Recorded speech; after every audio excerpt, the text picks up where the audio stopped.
Hi guys, I'm Mosugu and welcome to the Rant show. Today we're talking about chapter 6 of the book, Creative Survival.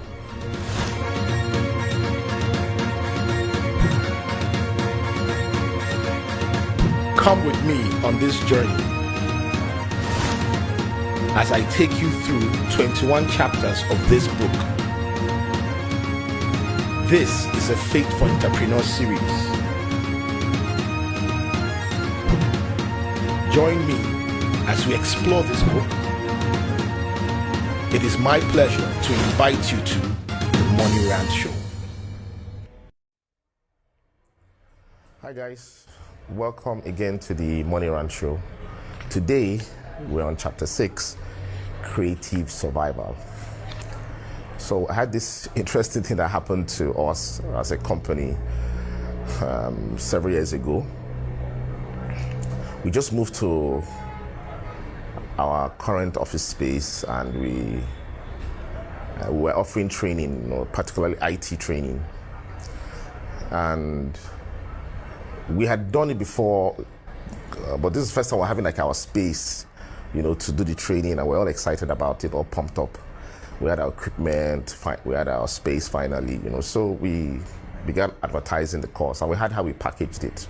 And I remember then that the course was 90,000 naira, I think over 3 months. Then we began to advertise, and everything you do to sell your course. And this course was offered 5 times a year, morning classes, evening classes, so you decide which period you want to attend. And in 1 year, after advertising and pushing and doing everything we could, only one person registered. So that was like, that was shocking because we're like, this course is so valuable, this course is so this. We put our heart and soul to do this course. Anyway, I have a friend of mine who comes to my house every Sunday, kind of like customary, comes to my house every Sunday. We're discussing in the living room then, and I told him, I said, wow, we offered this course throughout the year 5 times, only one person ever registered. And he just turned to me and said, do you know that the same company that makes 3 Crown milk is also the same company that makes peak milk? I'm like, yeah, he said, yeah, so they just created a market they met the market at different price points. I was like, wow. Something exploded inside me. I got back to the office the next day excited. And the first thing we did was to ask, what are people ready to pay? So after, we had a lot of inquiries, but nobody paid. So we called them back, what are you ready to pay? And by the time we had, did some kind of survey and market analysis, we realized that people were ready to pay 60,000 naira. So we had to rejig the cost. We had to ask ourselves, okay, how can we offer this cost at 60,000? That's like knocking 1/3 of the original cost off. And how can we, do it? That means we have to deliver the cost faster. We had to be more efficient, So it took some creativity, but we did it. And then, now so we can't get miracle. It was quite interesting that in 2 years, after we did that, for 2 years, 5 times a year, the courses were completely sold out. Completely. In fact, it came to a point that we had to add extra seats, for people just to get into the course. And so morning session was filled, evening session was filled. Let me read something from here, from the book. There's an interesting story in Luke 16. A cricket manager was going to be sacked. So that he might have friends after he's let go.